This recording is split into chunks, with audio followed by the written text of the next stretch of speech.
and welcome to the Zero Ends channel. Please like and subscribe. Please enjoy our live.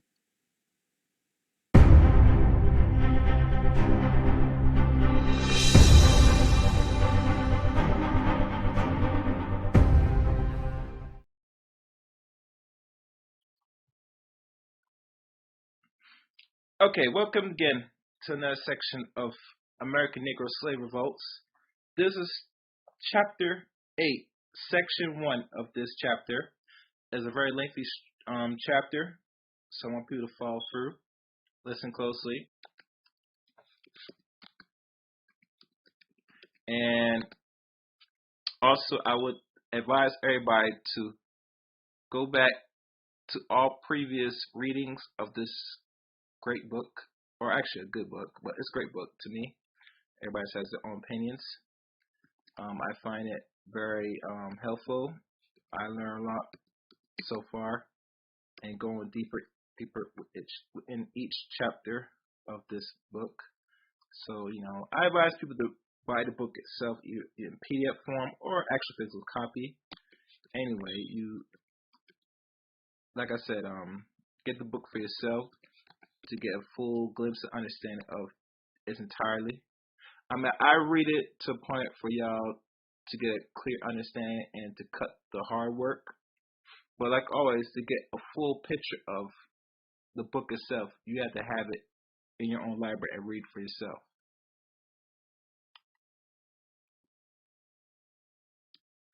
Alright. Those are the links set out. So I guess we can now begin. And like always, like the video as you come on to the stream. And also share. Okay, chapter 8. This is section 1. Early plots and rebellion. A slave state offers the following definitions of the term slave insurrection. By insurrection of slaves is meant an establishment of 3 or more with arms, or assemblage of 3 or more arms, with intent to obtain their liberty by force, where one to follow this definition and literally the number of slaves, insurrections, and conspiracies in the present borders of the United States will be huge, certainly reach several hundreds. In this study, however, the test for insurrection or conspiracy and more severe.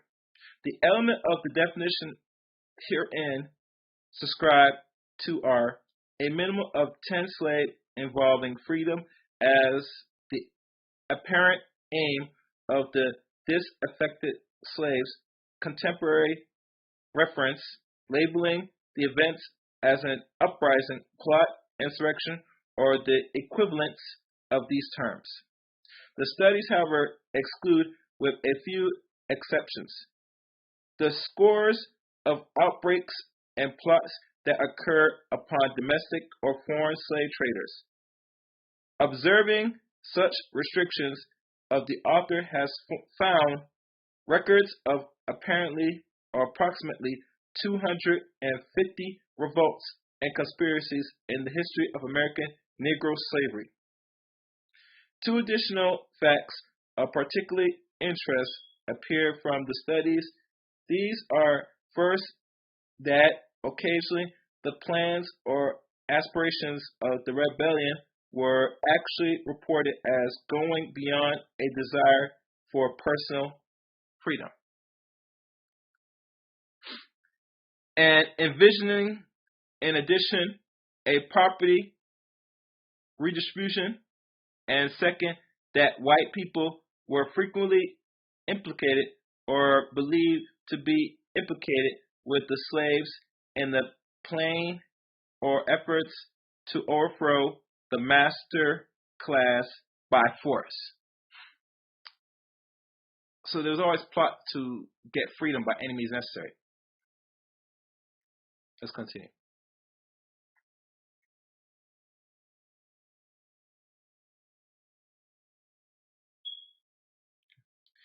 The first settlement in the present borders of the United States to contain Negro slaves was the locale of the first slave revolts.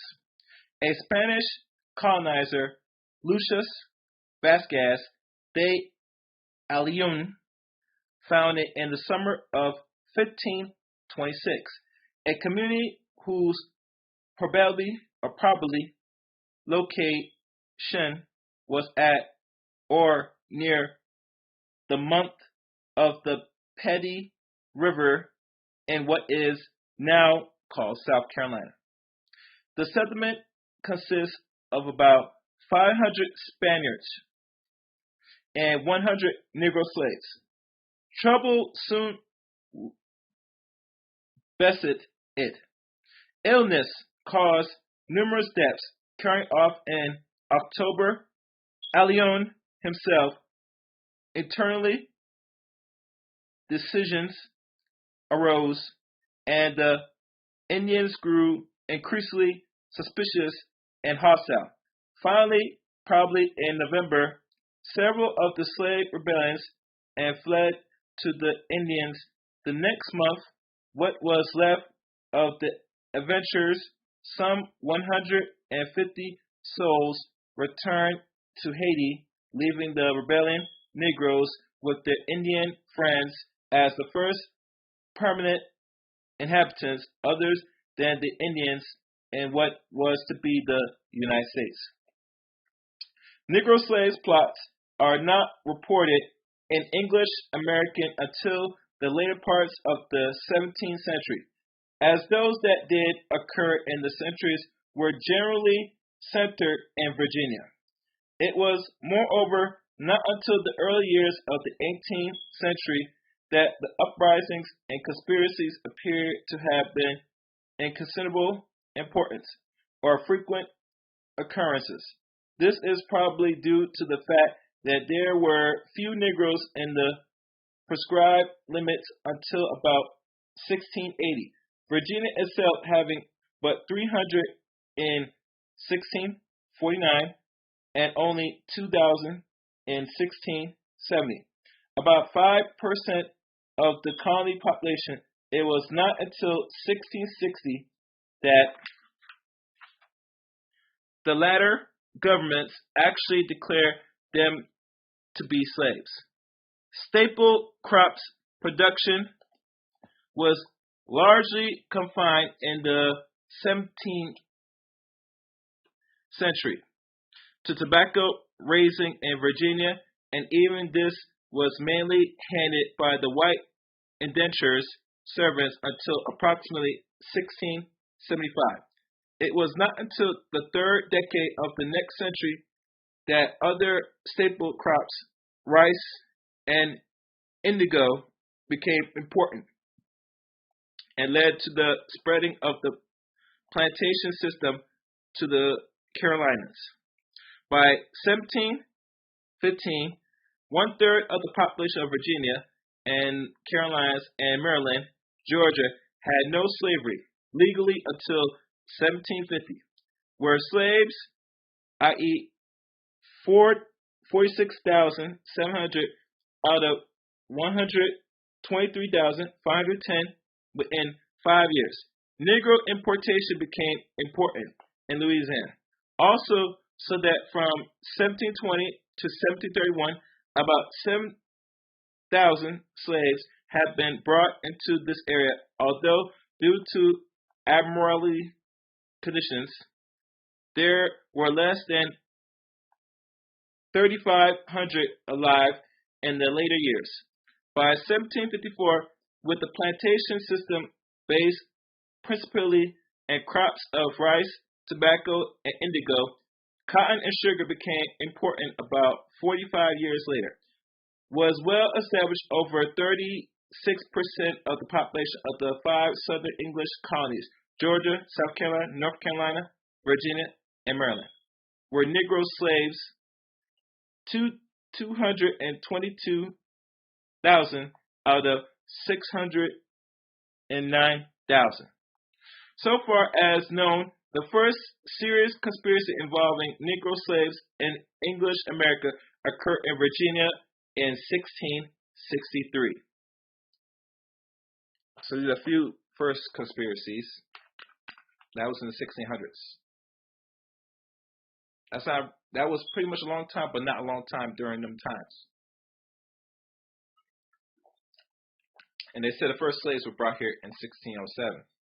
Not 1619, but that's another story. But 1619 was the ones that was reported and told to most people here in America. But let's continue.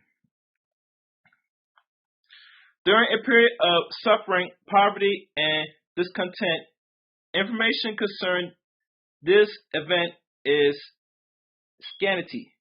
It is, however, clear that indentured white servants and Negro slaves in Gloucester County had jointly conspired to rebel, overthrow their masters, and secure their freedom. A man by the name of Birkhead, probably a white indentured servant, betrayed the plot, and this soon led to the display of several bloody heads from local chimney tops. The informer was given his freedom and a reward of 5,000 pounds of tobacco and treatment, which it was hoped would encourage future betrayals, and the legislature resolved that the 13th of September be annually kept holy, being the day those villains intend to put the plot into execution. Considerable open discontent flares among the slaves of Virginia in 1672. This does not seem to have been an organized Guineans in 1672. Slaves of Virginia in 1672. This does not seem to have been an organized rebellion, but as appeared from an act passed that year by the Assembly, an attempt to fugitive slaves to form small armed groups in various sections of the colony and to harass neighboring plantations at the same time, creating bias to which others might flee, in the words of the attachment. Forksburg, as it baths being manifest to this grand assembly that many Negroes have lately been and now are out in rebellions and studentry parties or sundry parts of this county, and that none mean have yet been found for the apprehension and suppression of them, from whom many mischiefs of very dangerous consequences may arise to the country if either other Negroes, Indians, or servants should happen to fly forth and jolly with them. The house of Burgess therefore urged their captures by force and announced that no punishment will fall upon any who might kill these outlaws. What appears to have been a largely scale conspiracy distributed of the northern neck regions of Virginia in 1687. The extremists of the white people was planned, but the schemes was uncovered and the leaders arrested and executed. According to a contemporary living in Westmoreland County, the plot was entered into during the mass funeral, which slaves were permitted to build or to hold. As a result, the council banned public slave funerals. The next year, a Maryland slave Sam belonged to Richard Mitchell, was tried as the leader behind conspiracies aimed at rebellion. The only detail that has been recorded is the fact that these Negroes was convicted of having several times endeavors to promote a Negro insurrection in this colony. For this to be was several beaten and forced to wear for life. A strong iron collar affixed about his neck with death and penalty for its removal. There are rather vague indications of terrible in the 1690s in several of the colonies. In 1690, a mysterious Mr. Isaac Morrell of New Jersey came to Newbury, Massachusetts, and is supposed to have attempted to get the few Negroes and probably more numerous Indian slaves to flee to the French and Canadian, and then join the later in the attack upon the English. At least one Negro, James, a slave of Mr. Dole, and one Indian, Joseph, slave of a Mr. Molly or Moody, as well as another Jersey, Georgia Major, were implicated, but their fate is not known. A slave by the name of Mingo, who had fled from his master in Middlesex County, Virginia, gathered an unspecific number of followers and ravaged plantations, particularly in Rampendore County. And these Negroes, according to an item of November 9th, 1691, not only approaching cattle and hogs, but what was more disturbing, had recently taken 2 guns and carbine and other things.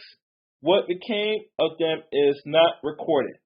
A strong worded proclamation issued 3 years later that Governor Andros of Virginia condemned the remissings with which the act of preventing servile rebellions had generally been enforced, in consequence of which Negroes had ran together in certain parts of the colony, causing assemblage so dangerous as it threatens the peace of the whole community. He demanded strict enforcement of precautionary measures and ordered that his proclamations be read in churches, at militant meetings, and all large public gatherings. Other hints of concerns during these same years come from Maryland and South Carolina. Evidence of unrest and apparently of minor nature comes from South Carolina and New York in 1702. On September 9th of that year, there appears before the Common House of Assemblies of the former colonies Captain Davis and Cap Wilkinson, who informed his house of Negroes, men, and Mr. John Williamson, who is now the iron at his master's house, for threatening that he with other Negroes would raise and cut off the inhabitants of the province. The slaves was ordered brought before the house, but further information concerning him is not available.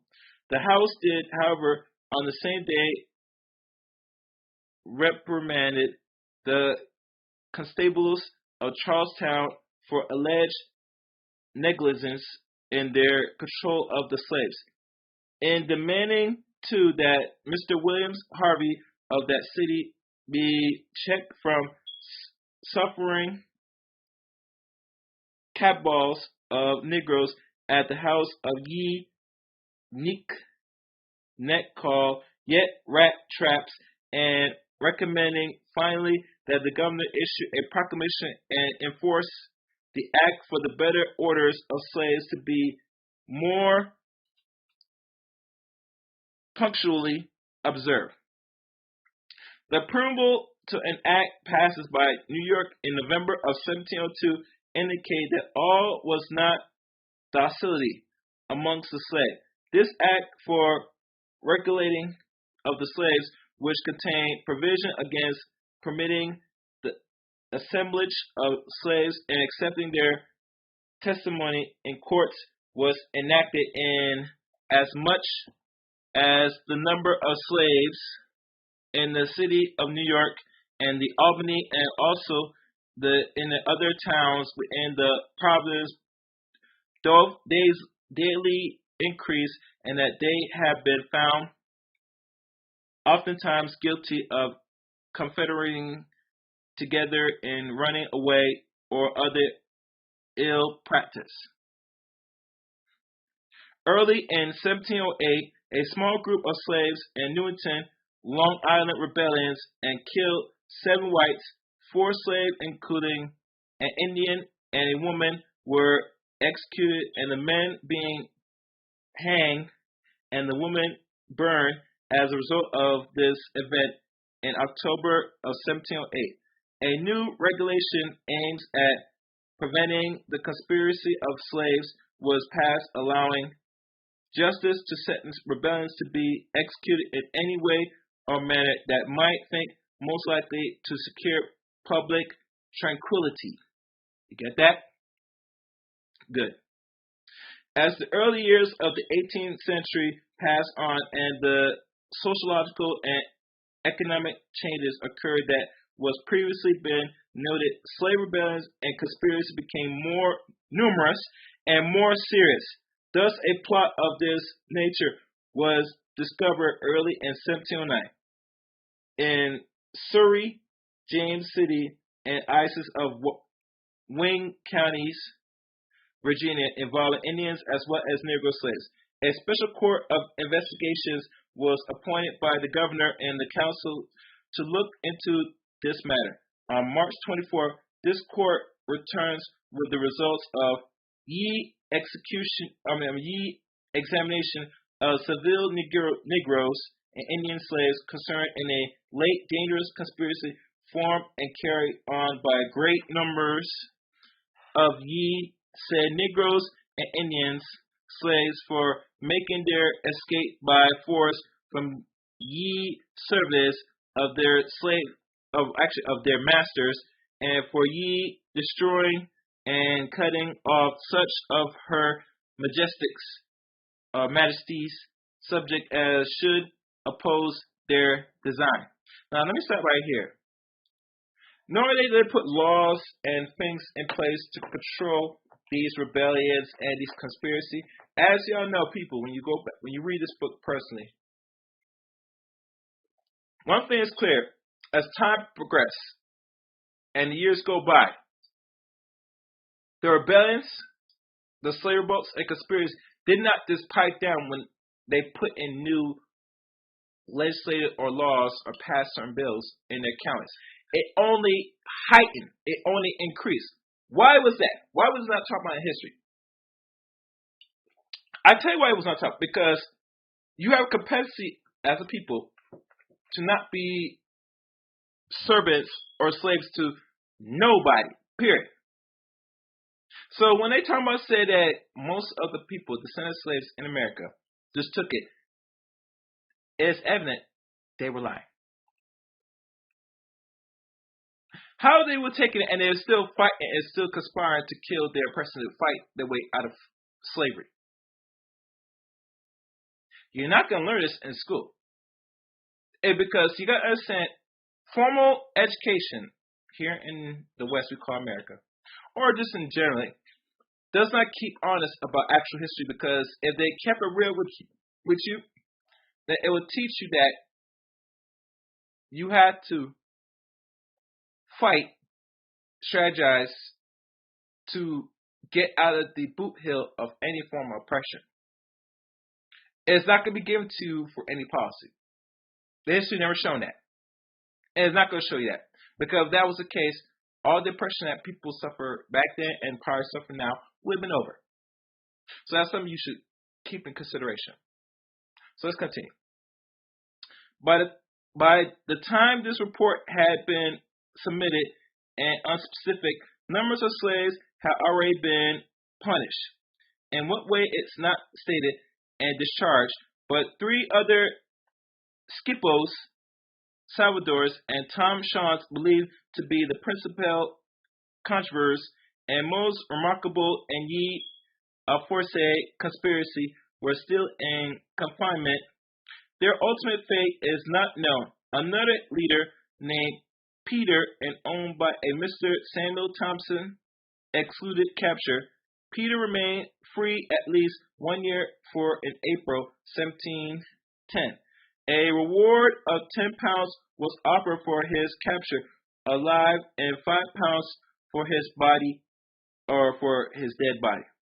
The notice was issued in the midst of another serious conspiracy in Shirley James City counties involved only Negro slaves. The plot was betrayed by Will Slave and Robert Ruffin of Surrey, an act which led to legislator to purchase for £40 of freedom as both a reward of his fidelity and for encouragement of such service.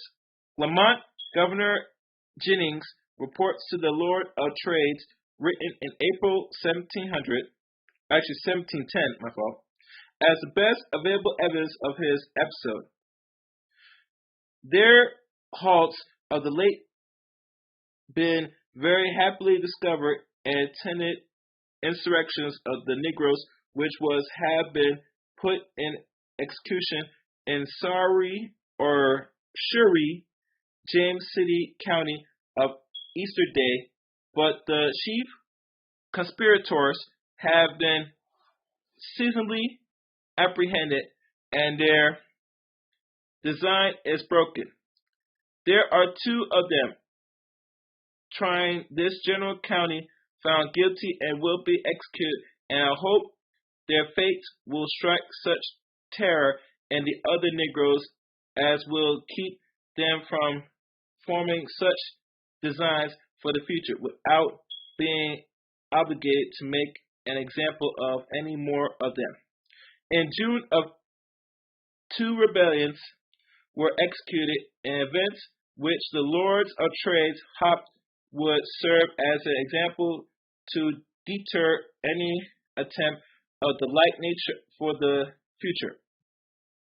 In the spring of 1711, the inhabitants of South Carolina were kept in great terror and feared by the activities of several Negroes who keep out arms and robbing and plundering houses and plantations. These insurrections were led by a slave named Sebastian, and their activities appeared to have been checked when he was finally tracked down and killed by an Indian hunter. A conspiracy was formed by Negro slaves in New York City on the first day of 1722. The plotters, trying themselves to secrecy by sucking ye blood of each other's hand and resurging themselves by accepting a share from the free Negro early in April, probably on the morning of the 17th. About 25 to 30 of these slaves, including 2 Indians, set fire to a building and, armed with a few guns, clubs, and knives, waited for the whites to approach. Several did and were then attacked by the slaves, who killed about 9 men and seriously wounded 5 or 6 others. The alarm soon spread, and soldiers hastened to the scene. From the fort in about 24 hours, most of the rebellions were captured. About 6, however, were not for. One shot first his wife and then himself, and some who had hid themselves in town, when they went to apprehend them, cut their own throats. A newspaper correspondent who had stated that the outbreaks has put us into no small consternation of the whole town being under arms. Later reports we had about 70 Negroes in custody, and it's feared that most of the Negroes here, who are very numerous, knew of the late conspiracy to murder the Christians. Wow. 27 slaves were condoned by 6, including a pregnant woman, were pardoned.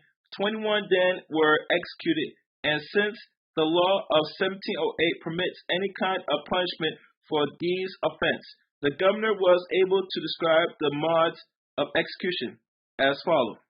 Some were burnt, others hanged, one broke on the wheel, and one hung alive in the chain in the town, so that there has been the most exemplary punishment inflicting that could be possible thought of. This outbreak moves the legislature of New York to enact in December of 1712 still another law for preventing, suppressing, and punishing the conspiracy of insurrections of Negroes and other slaves. As you can tell, there's many laws being passed around the 1700s. Let me highlight that. The seventh event was also important in leading to a measure adopted by Massachusetts in 1713, forbidding further importation of slaves, and a Pennsylvania Act of August 1712 placing a high duty on Negroes, thus effectively discouraging their importation. Sometimes in 1713, a slave plot was betrayed and crushed in South Carolina. According to a missionary working among the slaves and Indians, the prime movers in this conspiracy was a Negro recently imported from Martinique, I think it's Martinique, but the Reverend gentleman maintains thus those who he had converted had taken no part in the subversive activities. An entry in the House Journals of the Colony, date May 11, 1715, gives the only order piece of the evidence that has been seen concerning this. The House being informed by Captain Davids that a Negro man of his had been and was the chief instrument in discovering a dangerous plot of conspiracy designed among the Negroes in Goss Creek quarters about 2 years ago, for which he was promised a reward, ordered that the Negro man by name of Jobs have the sum of £5 allowed and paid him. The next slave conspiracy, of which any records has been found in the series of one in South Carolina, is 1720. The colony at this time had a considerable slave population and was suffering from an acute economic depression, accidentally by a drought and by difficulties with Indians. This factor, plus the lure of freedom held out by the Spaniards in Florida, were probably important in accounting for the slave schemes in rebellions. Actually, whereas depression accentuating. An anonymous letter addressing to a Mr. Boney in London and dated Carolina of June 24th, 1720, is the fullest contemporary account of this conspiracy. It reads as follows. And let me breathe. Get my English voice. I am now to acquaint you that very lately we have had a very wicked and barbarous plot of the design of the Negro rising with a designate to destroy all the white people in the country and then to take the town, Charlestown, in full body, but it pleased God it was discovered and many of them taken prisoner and some burnt, some hung, and some banished. I think it's properly for you to tell Mr. Percival at home that his slave was the principal Negro, and this, my opinion, his only way will be to sell them out singly, or else I am doubtful his interest in slaves will come to little, for what of strict management work does not agree with them. 14 of them are now at the Savannah towns and sent for by whites and Indians and will be executed as soon as they come down. They thought to get to St. Augustine and would have got a Creek fellow to have been their plot, but the Savannah garrison took the Negro up half starving, and the Creek Indian would not join them or their plot. A report sent to King in 1721 further demonstrates the gravity of this plot and has seemed to hint at others in which apparently no records survivors. This report, after referring to the recent quick growth of the Negro population in South Carolina,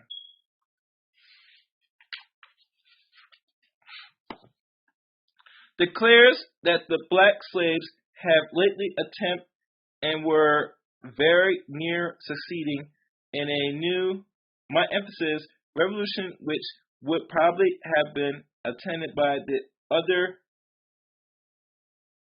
extraction of all your major subjects in this province. A slave plot was unearthed and crushed in 1722 in Virginia. In a report on this event to the Council of Trade and Plantations in London, Lieutenant Governor Drysdale asserted that the conspiracy had covered 2 or 3 counties. On November the 2nd, 3 of the leader Copper Williams slaves of Gabriel Thornton and 2 Sam, one of the properties of Elizabeth Belwell, the other of Elizabeth Rickson, were found guilty of unlawfulness, assembly, and meeting and congregating themselves with other slaves and communicating, contriving, and conspiring amongst themselves and with the said other slaves to kill, murder, and destroy very many. On the king's subject, they were therefore sentenced to 3 years' imprisonment, or if their master gave such security as the government shall approve, they were to be turned over to their owners for sale and transportation out of the colony. Now, in them times, they would hung kill some of these slaves, but like always, most of these slaves were worth more to them than dead, so by transferring to other colonies made sense. Moving them around was more better because keeping them around would further, increase the risings and rebellions. So there are many ways, as you notice, I read into it, that they find ways to how to dim down these type of insurrections. It's not always they just take the conspirators that want to kill the master. There are ways to go around, still having the slaves do what they have to do without losing money. Because during the time America, even capitalism now, they always look at how to maximize their profit and don't want to lose money. Because when you kill a slave or whatever, you're losing money. So I want people to keep that in mind. Let's continue. Drysdale later already referenced to written some of 6 weeks after this legal proceedings of December 20th, 1722 added, drivers of the ringleaders have been taken up and tried. Others are continuing over in prison till next General Court in expectations of further proof. The design of these slaves was to cut off their masters and pose themselves in the county. But as this would have been as impractical in attempts as it was foolish into contriving, I can force no other consequence of this conspiracy than to strive up the next assembly to make more several laws for the keeps of their slaves and greater subjugation. Slaves of Middlesex and Gloucester County, Virginia, were discovered in the spring of 1723. In the scheme of gains their freedom by a resolution of the House of Burgess adopted of May 17, 1723, 7 of the Negroes were sentenced to sale and transportation out of the colony. In his message of the General Assembly this year, Governor Drysdale remarks, and he says, your laws seem very deficient in the due punishment of any intent insurrections of your slaves. You have had a late experience of ye Lewisian of them.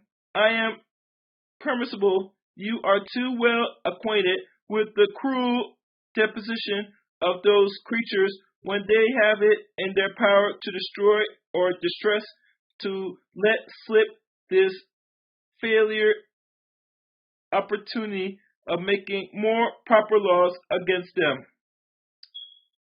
The Virginia legislature agrees, and that year passed additional regulations since, as it said, those in existence were founded insufficient to restrain their tumultuous and unlawful meetings or to punish the secret plot and conspiracies carrying on amongst them. These, among other things, provide death without benefits or clergies for conspiracy, forbidding all meetings of slave except if licensed, and enacted other restrictions measure. Free Negroes, moreover, were this year deprived of the franchise. A dozen years later, the Lord Commissioner of Trades got around to ask why the last regulation was passed, Governor. Gorton replies, throwing further light on the nature of the plot. It is to be noted I am well informed that just before the meeting of that assembly, there had been a conspiracy discovered amongst the Negroes to cut off the English, wherein the free Negroes and mulattoes were much suspected to have been concerned, which will forever be in the case. And though there could be no legal proof as of the convicted them, yet such as the insolence of the free Negroes at the time that the next assembly brought or thought is necessary not only to make the meeting of slaves very penal, but to fix a perpetual brand upon free Negroes and mulattoes, by excluding them from the greater privilege of the free men, well known of their always did and over willing adhere to the favors of the slave, and to preserve decent distinctions between them and their betters. All right. From 1721 into 1723 occurred a number of fires reaching greater frequency during the spring and summer of the later years in Boston and in New Haven, for which Negro slaves were held to be responsible. In addition to considerable property damage, several people suffered injury. At least one Negro was executed in Boston on July 4th, 1723, after having been found guilty of maliciously setting on fire a dwelling house in this town in the dead of night when the inhabitants were asleep in their beds. Another Negro was arrested in October for a similar deed in New Haven, who reportedly confessed his guilty, but his punishment was not reported. The governor of Massachusetts offered a reward of £50 for the arrest of these responsible, while in Boston Council passed a regulation for the punishment by lashing of any slave who gathers together in groups of two or more unless in the service of their owners. Before the end of the decade, the activities of outlying belligerent fugitives slaves became important enough to attract widespread attention in Louisiana and Virginia. A case involving an Indian slave of the former regime who had, in 1727, marooned because he was afraid to return after failing to find an ox that had gone astray, revealed the existence of an outlaw village called Des Nati Palai.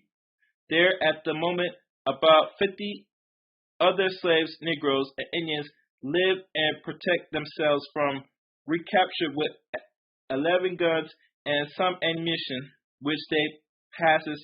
An additional case in the same year revealed the existence of an indenturement number of Virginia slaves ran off into the Blue Ridge Mountains in 1729 and took along with them guns, ammunition, and agricultural implements and their settlements, whose continued existence would have been a most disturbing factor to the entire institution of slavery, was attacked by a strong body of armed white men, and after a pitched battle and remained Negroes were led back into bondage. Lieutenant Governor Goach, reporting this incident to the Lord of Trades on June 29, 1729, assures them that the militants was being trained to prevent this for the future. The next year, conspiracies were uncovered and crushed in Virginia, South Carolina, and Louisiana, and participants factors so far as Virginia was concerned was the rumor that spread with amazing rapidity among the Negroes that the newly arrived colored Spotswood had come in power by the king to free all slaves that had been baptized, and the colony authorized, observed many gatherings and meetings of slaves with loose discourse on the topics of liberty. This was indeed a dangerous situation, for the Lieutenant Governor Gooch remarks the idea concerning Spotswood was notion.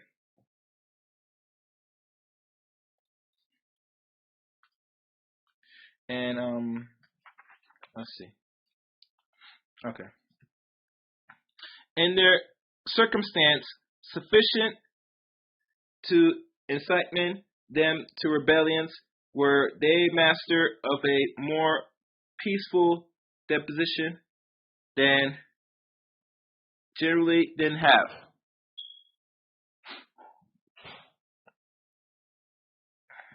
And the leaders in these courage were arrested and suffered several whippings, which it was hoped would rid them of their pinnacle notions. But 6 weeks later, about 200 slaves of Norfolk and Princess Anne County, according to the above officials, had the insurance of assembly on a Sunday wise list, and the people were at church, and to chase from among themselves officers to command the attendant insurance, which was to have been put in execution very soon after. But this plot being happily discovered, the ringleader were brought to a trial. 4 of them, of clear evidence, convicted, were executed. The governor closed his remarks with the hopes that the slaves would now rest content with their condition. In addition to hoping, the lieutenant governor issued a proclamation reference to the fact that though law forbidding the assembly of slaves were in effect, yet drivers messing in great numbers of slaves have of late been held in several parts of the colony, whereby they had opportunity of fronting conspiracy amongst the public peace of this colony and the lives and properties of this majesty good subjects. It was their order that the aforesaid laws by more strictly enforce and command that hereafter white worshippers carry arms with them to church. A letter written by Charlestown on August 20th, 1730, is the single available contemporary account of the year plot in South Carolina.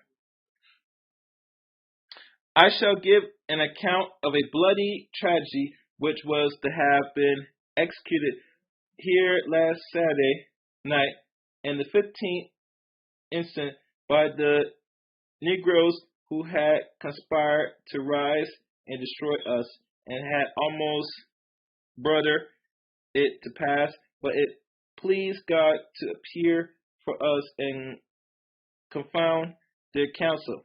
For some of them props that the Negroes of every plantation should destroy their own master, but others were for rising in a body and giving the blow at once of surprise, and thus they different.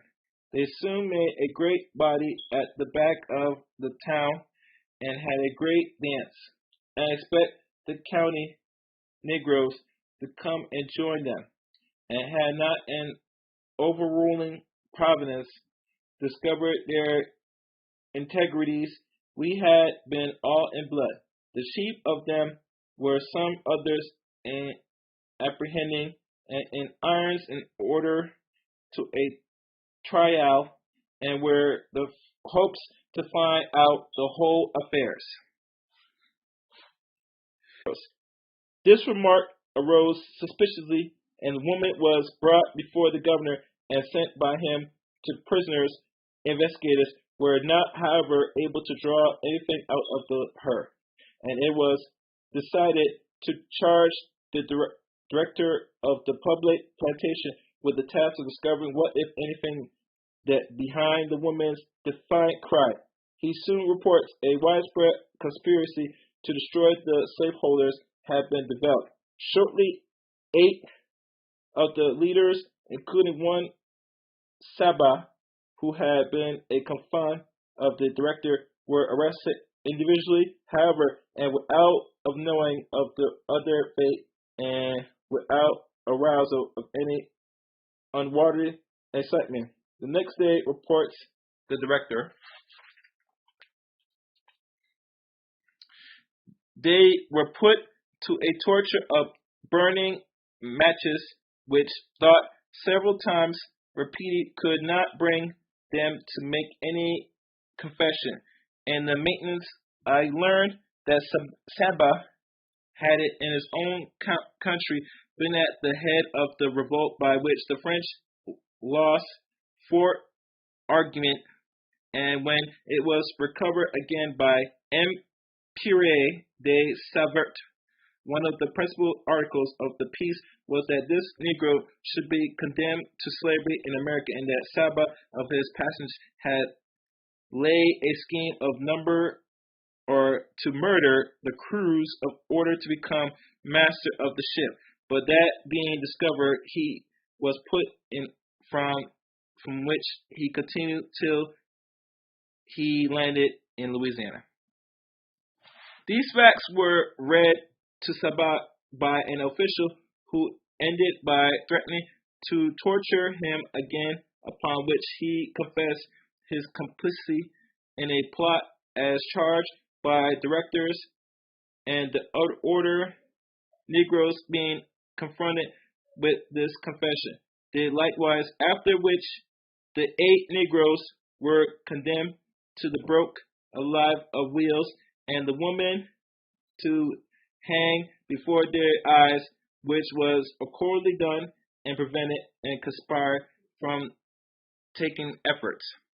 There is some evidence, though, is that first hand and in some respect confusion of another plot in Louisiana amongst the slaves in 1732, possibly acting with Indian allies after the French had defeated the Natchez tribes.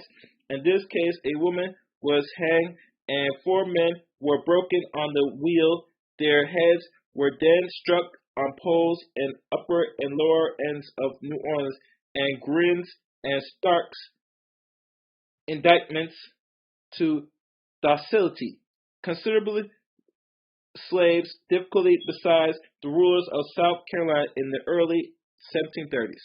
Rumors of trouble moved the council to recommend special care during the Christmas holidays in 1732.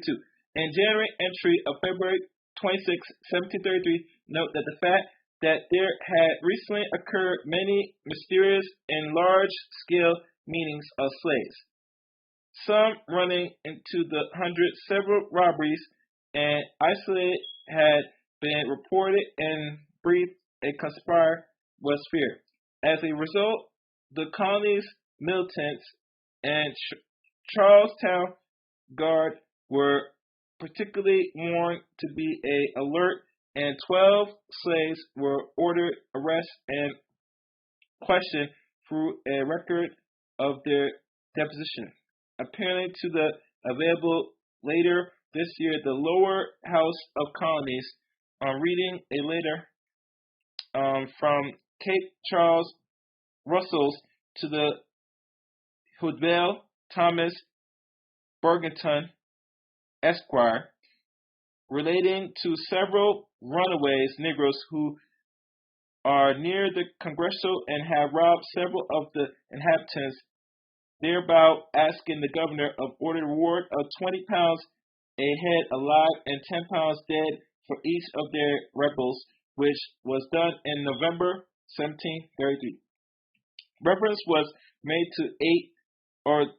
made to flight of slaves. St. Augustine, the masters were urged to do their utmost to get those slaves back, for those would tend to halt the steady aid of those unique pieces of property.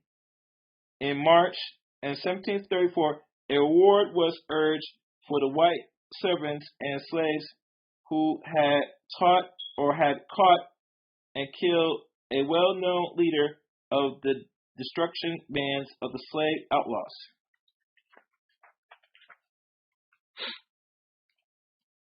Okay. Occasionally had already presented itself for a consideration of the fairly extensive slave plots which occurred in New Jersey in 1734. In addition, 2 sources of secondary nature reference to the plot in Pennsylvania in 1734 and in South Carolina in 1736, but as no confirmation, whoever has been seen for either statements as seen lately, like both are enormous. A remark made by a Philadelphia judge in September 1737 indicates the existence of trouble with the slave of the city, and the official was given his reason for refusal. A master requests that his slave, who had been convicted of deliberately burning down a house, should be pardoned. A compliance or complacency said by the judge with this wish cannot but be attended with many ill consequences, more especially as the insolent behavior or the isolated behavior of the Negro in about the city, which has a late been much taken notice of, require and strictly hands to keep over them. It shows the necessities of some further regulations than other law had yet provided. Much more serious troubles, however, began this year in South Carolina and continued to flare forth at frequent intervals for about 4 years, as has been pointed out. That proximity of Spaniards, whose hostility of English had been friendly to the slave of British, served to encourage their hopes for liberty and that aroused efforts to realize them. This was especially true after a royal decree of October 1733 announcing that all fugitive slaves reaching Florida were to be permitted to reside there as free people. In 1738, Negroes liberated in this way were established in a fort about 3 miles north of St. Augustine, and when in November of that year a single batch of over 20 fugitives arrived at that settlement and officially seized the occasion to let his sovereignty tradition enemies know that any other would also be welcome and liberated. In 1739, warfare between the two powers was actually declared, and thus two of the courses reached an ear of the slaves of the English and increased their unrest. In addition, the whites of South Carolina were heavily outnumbered by the slaves during the 1730s, so that the example of 1734, the ratio was 3 to 1.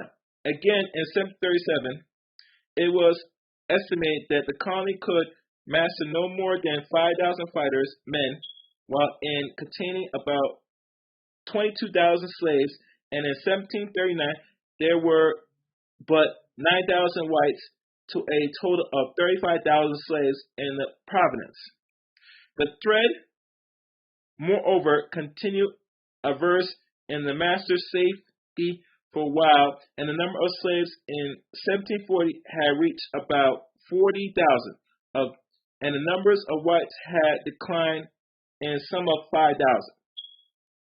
As a final factor that may well have been a greater importance and simultaneously unrest is to the mention of the fact that actual famine conditions prevail in the southern colonies in the year of 1737. The outstanding authorities of southern agriculture had remarked that while Virginia and Maryland faced extraordinary scarcity at the time, yet conditions were much worse. The South Carolinas and the number of Negroes died of want. 3 slaves were arrested early in 1737 as the leader of a conspiracy against the peace of this government, but their disposition is not on record. And we'll stop right there. And this will conclude Chapter 8, Section 1, Early Plots of Rebellion. As I look into this, so I will end this here. And as for conclusion and reference to this part, many revolts and many laws were passed, and majority of your laws passed during enslavement were done in the 1700s. Reason for this is because the slaves were getting out of control. Too many were congregating amongst each other, whether in church or any other small little areas where they congregate. And it drew restless to a lot of the masters and forefathers of slaves during that time. And it made it very uneasy for them because every time they try to run their plantation and homes, the threat of death and destruction from the slaves was evident. And throughout that part of history, even including leading up to a lot of slaves found freedom in Florida, which is going to go further into this chapter. We're going to know more what was so special about Florida of that time, before the 1800s. So I hope this was informative. You learned something. Please, like always, leave a comment to this particular reading. Also, you'll catch all other playbacks of all recent readings of American Negro Slaves on this channel, Chaos Rain channel. And like the video and share this video. Thank you for listening, and be on the lookout for next time, and be on the lookout for the conclusion of Chapter 8, Section 2. Until next time, take care now. Goodbye.